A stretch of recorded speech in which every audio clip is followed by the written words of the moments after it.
Once hailed as a visionary weapons manufacturer, Gabriel Knox built machines meant to end wars. Instead, he helped fuel them. When his own creations circled back to trap him in their aftermath, he's forced to confront the lives his brilliance destroyed. Stripped of power and certainty, he must decide whether a man who perfected destruction can still learn to build something worthy of forgiveness. Gabriel Knox had always believed that brilliance could wash away consequence. From his penthouse of glass and steel suspended above the Pacific, he once looked down at the world as if it were a schematic awaiting completion. The horizon shimmered like circuitry, lines of light stretching beyond the ocean's edge, and somewhere beneath those waves lay the debris of conflicts his inventions had perfected. He used to call them solutions, the shareholders called them miracles, only the dead called them otherwise. On launch nights he stood before the screens as missiles arced skyward, each contrail a signature of genius he had told himself would ensure peace through superiority. The glow of detonation looked almost beautiful, reflected in his champagne glass, but even beauty grows heavy when it's built from silence and ash. The illusion, however, fractured on a humid afternoon over Colombia. Gabriel's private jet jolted mid-flight, alarms shrieking, instruments winking to black. Gravity took hold with cruel intimacy. The world spun, metal screamed, and the man who had once engineered precision could do nothing but pray for a margin of error. When he awoke, he was no longer a visionary of the future, but a commodity of the present, bound to a steel chair under the burn of fluorescent tubes. The men surrounded him, wore fatigue and indifference in equal measure. Their Spanish was clipped, every word a transaction. A generator rattled somewhere behind the concrete walls, his pulse matching its own. Then the boss entered, pressed linen, gold watch, eyes like oiled stone, and laid the stolen blueprints before him. "You make these," the man said, tapping the paper with a jeweled finger, "and you live like a king."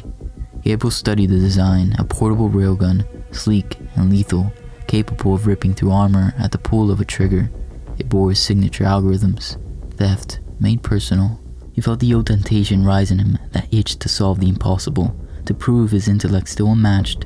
But threaded through it came another sound, the echo of every explosion that had ever carried his name. He remembered the village in Eritrea, reduced to glass after his drone's miscalculated coordinates, the mother holding a melted toy on the broadcast he had muted, the soldiers who called him savior for making killing clean. Each memory hummed through the fluorescent light, accusing, relentless. For the first time, Gabriel hesitated.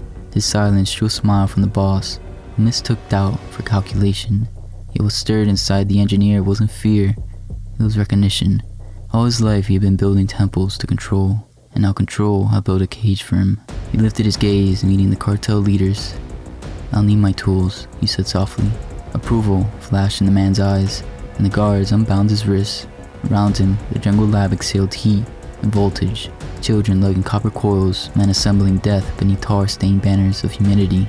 Gabriel's hands trembled not from pain, but from revelation.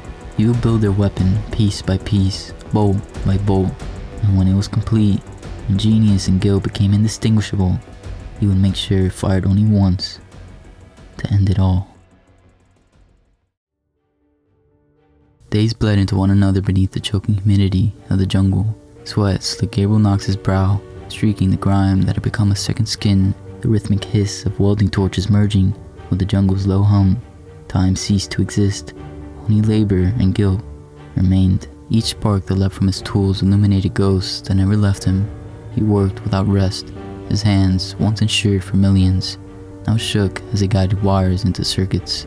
The trembling, not from exhaustion, but memory. He saw flashes of the Syrian desert, sand shimmering beneath the roar of drones he had designed, the targets marked as enemy combatants, until the smoke cleared to reveal the bodies of farmers. He'd watched the aftermath once, just once, through a filtered feed. Then he turned it off and accepted another award, shaking hands with men who called him a patriot. Genius without guilt is just vanity, his mentor said years ago, an old man with steady eyes and trembling fingers. Gabriel had dismissed him then, believing guilt was for those too small to change the world. But now amid the cartel steel and sweat, those words returned like a verdict. Every turn of the wrench, every screw tightened into place, felt like penance. Outside, bursts of gunfire punctured the night. Inside, Gabriel found strange solace in the routine. the calibration, the testing, the design evolving under his hand. The weapon was magnificent, terrifyingly efficient, capable of reducing armor to vapor. Yet as he drew each line of code, he left behind another, one meant not to kill others, but to end it all. Late at night, when the guards drank and the jungle sang with the distant thrum of insects, Gable crouched in the dirt behind the lab, sketching formulas with a shard of metal. The moonlight turned the soil silver as he traced the mathematics of destruction, not of his captors, but of himself. He designed a failsafe so elegant that no one would notice, a cascade of electromagnetic feedback that would cause the weapon to implode upon firing, a perfect death hidden within perfection itself. He whispered as he worked, sometimes to himself, sometimes to the memories that hovered like smoke. "This is the only way," he murmured, a phrase part prayer, part confession. Perhaps he was asking forgiveness from the faces he'd never seen, the nameless, the collateral. Perhaps he was asking forgiveness from the part of himself that still craved the beauty of creation. The guards thought his silence was compliance. They didn't see the tremor in his jaw when he looked at the children hauling capacitors, their small hands smudged with oil. They didn't hear the tremble in his breath when the weapon began to resemble everything he'd ever built. Sleek, lethal, mesmerizing. When the final piece slid into place, Gabriel stepped back. The railgun rested on the table like a sleeping god, beautiful, terrible, inevitable. Its chrome barrel gleamed under the hanging lights, reflecting his hollow face. He reached out and brushed the metal, feeling its pulse, his pulse, the heartbeat of every sin made manifest. Tomorrow, he would hand it over. Tomorrow, his genius would end its own curse. Tomorrow, the weapon would sing its final note and take him with it. The morning broke thick and heavy, the air swollen with the scent of rain and cordite. The jungle's chorus had gone silent, as if it too awaited judgment. Gabriel knocked stood beneath the corrugated roof of the cartel's courtyard, the railgun gleaming on the table before him, like a relic of forbidden worship. The cartel leaders surrounded him, their smiles broad and glistening with greed. Cameras whirred, men cheered, the boss clapped him on the back, proclaiming him a prophet of destruction. "You've built a god," one of them said.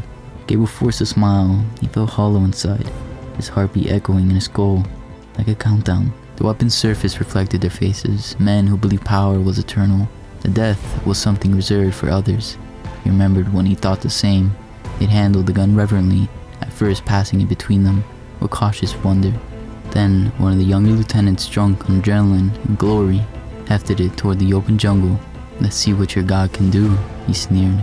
He aimed at a rusted truck half sunk in the mud. Gabriel opened his mouth, a single breath from warning him. The trigger was already pulled. The world became light. For one suspected heartbeat, Gabriel saw everything, the flash blooming from the railgun's coil, the magnetic fields collapsing inward, the equations of his failsafe becoming divine truth. Then came the heat, 1,000 suns roaring into being, and the air itself screamed. The pulse tore outward, devouring steel, concrete, and bone.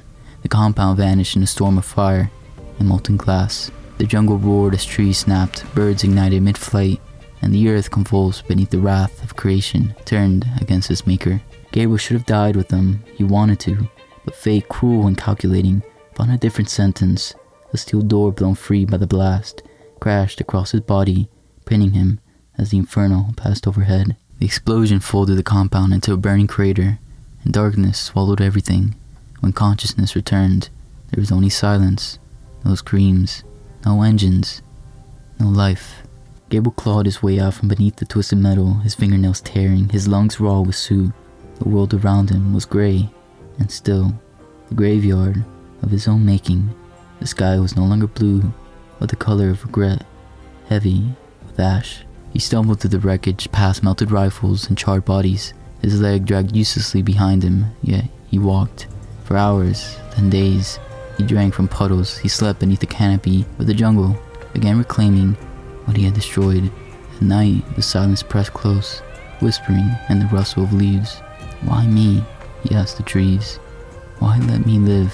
No voice answered, but in the steady rhythm of his pulse, he felt a message take shape. "Because you haven't learned yet."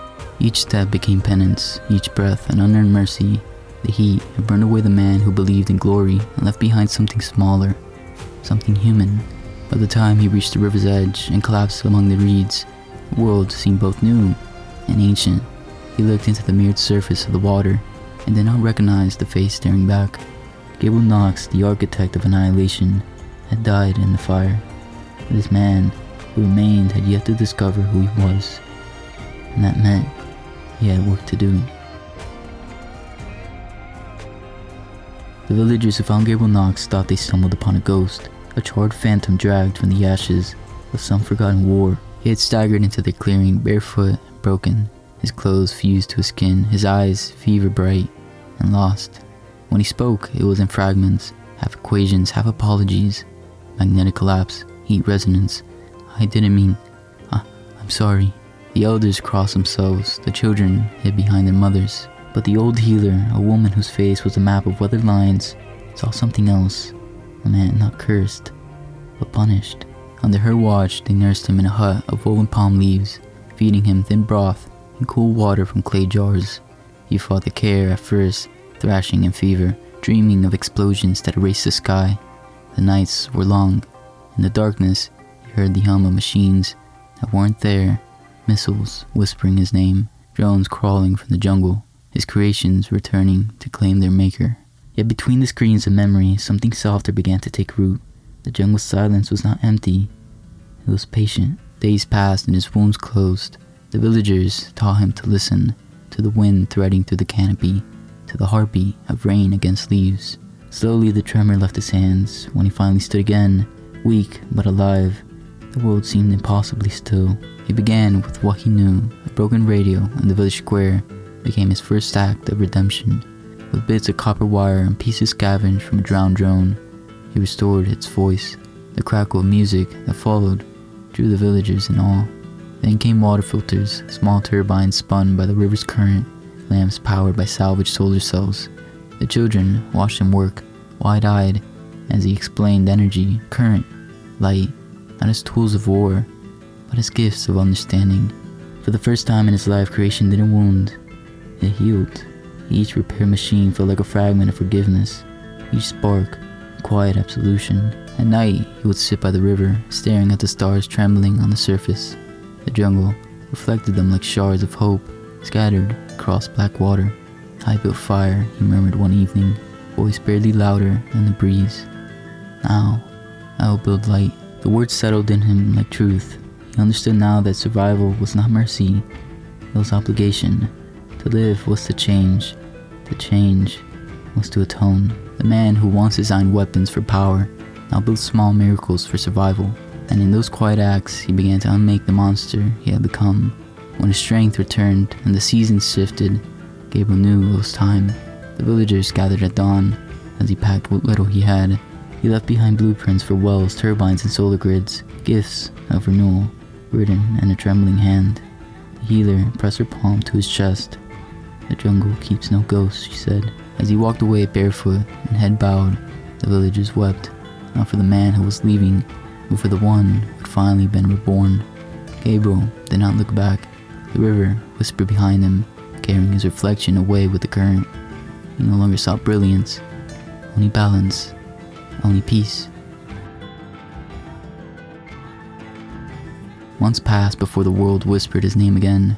Gabriel Knox, the ghost of an empire, the prodigy who had vanished into fire and rumor. First came stories in quiet corners of the internet, schematics signed only with the letter K, blueprints for clean energy grids, prosthetic limbs, and irrigation systems circulating without patents or profit. Then came sightings, a man rebuilding bridges in war-torn towns, a stranger wiring solar lamps in villages without names.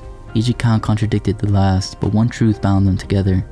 The architect of destruction was rebuilding the world he had once helped to break. He sold his company in silence, refusing the board's desperate pleas. The proceeds went to refugee programs, hospitals, and reconstruction funds under pseudonyms. When journalists finally cornered him, disheveled and unguarded, outside a burned-out cathedral, turned shelter, their questions spilled like bullets. What happened to you? One asked. Gabriel's gaze lingered on the distant horizon where the sun bled into cloud. I saw what my brilliance looked like when stripped of conscience, he said quietly, and I saw what it killed. He gave no further comment. He didn't need to. Each night the same dream returned, the moment of the blast. The instant when light devoured the world, but what had once been a punishment was now a reminder of clarity, of consequence, of balance. The fire had burned away everything he thought he was, and in the ashes, he found something fragile and true. He no longer created for nations, for power or pride. He created to repair, to restore. His equations were no longer weapons but bridges, literal and moral, and in their symmetry, he found peace. One afternoon, Gabriel stood before a newly built school at the edge of a valley that still bore the scars of a drone strike he once authorized. The walls shimmered in the fading sun, the steel frames forged from the melted remains of his old jungle lab. The air smelled faintly of iron and rain. He traced his fingers over the smooth surface, feeling warmth radiate from the metal. Out of destruction, he murmured, "Something clean." Behind him, children's laughter echoed across the courtyard, pure, boundless, alive. Once, that sound that pierced him like a knife, reminding him of innocence lost. Now it was the closest thing to forgiveness he could imagine. He turned toward them, watching as they played beneath the new roof his hands had built. For the first time, he didn't see ghosts in their faces. He saw possibility. Gabriel knew redemption didn't erase the past. The fire would always follow him, etched in the scars that lined his hands, and the nightmares that never fully faded. But perhaps that was the point. Redemption wasn't about forgetting the fire. It was about learning to live beside it. As the sun descended behind the hills, casting the schoolyard in gold, Gabriel lifted his scarred palms toward the light. These were the hands that had once engineered annihilation. Now they shaped life. And for the first time, Gabriel Knox, architect of ashes, smiled. Because at last he had built something that would never kill. And that, he thought, was enough.